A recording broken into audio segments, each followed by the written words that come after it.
Du moment où on a une bonne idée, c'est vrai qu'en Irlande, c'est un petit peu, on va dire, l'équivalent des États-Unis. Hein. C'est un pays européen où on peut s'implanter assez facilement. C'est-à-dire que moi, j'ai démarré, j'avais 200 € en poche et j'ai démarré ma société comme cela. Mais aucune banque française n'aurait suivi. Hein. Non, absolument pas.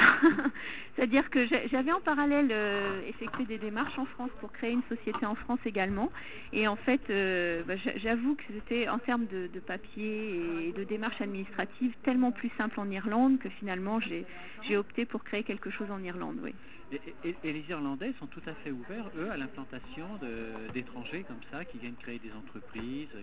Oui, tout à fait. Dans la mesure où c'est un pays qui est quand même assez peu peuplé, il y a quand même des opportunités, et puis également de grosses opportunités en termes de développement économique. Donc, oui, non, ils sont tout à fait ouverts. On a beaucoup de communautés. La communauté française dans la ville de Cork, là où j'habite, est la troisième communauté étrangère européenne. Donc après les Polonais et les Lituaniens, en fait. Alors, quelle est la philosophie de l'entreprise que vous avez créée à Cork? Alors la philosophie de l'entreprise, on a démarré sur... déjà c'est une équipe internationale, hein. J'ai une équipe de 12 personnes avec moi, mais donc il y a quelques Français, et puis j'ai...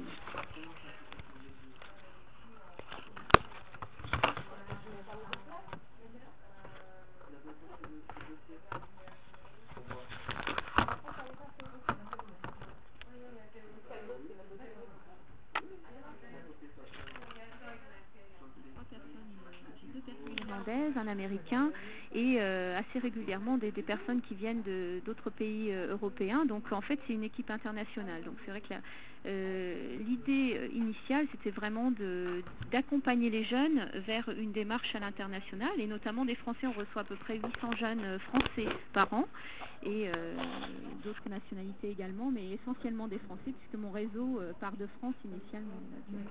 D'accord. Alors, l'idée, c'est donc de créer les liens et les relations, de faciliter l'implantation soit d'étudiants qui veulent étudier en Irlande, soit d'entrepreneurs qui veulent s'installer en Irlande. Oui, tout à fait. En fait, on a 2 branches d'activité. La première et la plus importante, c'est celle pour les jeunes. Donc, c'est-à-dire que dans un cursus d'études, et notamment pour les Français, par exemple d'école de commerce ou d'école d'ingénieur, il y a maintenant l'obligation d'effectuer un stage à l'international, donc d'améliorer son niveau d'anglais, et puis en parallèle d'avoir une expérience professionnelle à l'étranger. Donc, on accompagne un peu plus de 1000 jeunes par an maintenant sur cette démarche-là, donc dans le cadre de programmes européens. Et également, donc, on a la possibilité, on reçoit des délégations d'entreprises françaises qui veulent s'implanter sur le marché irlandais. Et à l'inverse, on envoie par exemple des Irlandais qui veulent rechercher un distributeur en France ou autre. On les accompagne dans la démarche également, donc en partenariat avec des entreprises françaises ou des chambres de commerce. Alors, l'idée est partie d'Irlande, si je puis dire, puisque votre première installation c'est l'Irlande, mais vous vous développez également sur d'autres pays européens. Oui, tout à fait. En fait, le siège de la structure Interconnexion est basé à Cork, donc deuxième ville de République d'Irlande. Mais on a également des agents un petit peu partout en Europe. Donc on est en mesure de répondre au même type de demande sur d'autres pays européens, notamment l'Espagne. Donc j'ai un partenaire qui est implanté à Malaga. Également donc l'Écosse. Et puis donc la France bien sûr, et donc 3 pays d'Europe de l'Est, donc la Lituanie, la Pologne et la République tchèque également. Donc ce qui veut dire que l'interconnexion c'est vraiment international. Oui, tout à fait. Essentiellement sur l'Europe, hein, puisque sur d'autres projets, comme les États-Unis par exemple, on travaille avec un partenaire. C'est-à-dire qu'on peut aussi accompagner des jeunes vers les États-Unis. On a un partenaire qui est basé à Miami et Los Angeles, qui accompagne des jeunes qui veulent faire des expériences 12-18 mois aux États-Unis. Donc là, c'est pas interconnexion directement, mais on peut aussi accompagner plus largement à l'international. Et vers les pays Asie, par exemple?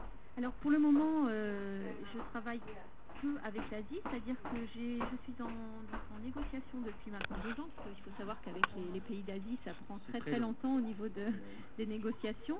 Là, j'ai une agence en fait, donc en Chine, qui souhaiterait travailler avec nous. et qui nous enverrait donc des Chinois vers l'Europe. Et donc là, on doit les revoir justement pour les 5 ans d'interconnexion. Ils viennent à Cork la semaine prochaine. Alors oui, donc il y a la grande fête qui est prévue jeudi. Oui, tout à fait. Jeudi prochain, le 21. Voilà, c'est ça, le 21 juin prochain à Cork. Alors c'est la fête, c'est le passage à l'été, c'est la fête de la musique et c'est la fête d'interconnexion. Exactement. À plus petite échelle, les 5 ans d'interconnexion, on attend quand même 450 entreprises. Le maire de Cork sera présent pour faire un discours, etc. Donc, alors, vous avez aidé, est-ce que au niveau statistique comme ça, vous avez aidé à peu près combien de jeunes et d'entreprises à s'installer? alors je dirais en termes de jeunes, dans la mesure, la première année quand j'ai démarré l'activité, on a à peu près accompagné une 50aine de jeunes. Bon, aujourd'hui on est à peu près un peu plus de 1000, donc je dirais depuis les débuts d'interconnexion, on a dû accompagner 3500 jeunes à peu près français vers l'Europe.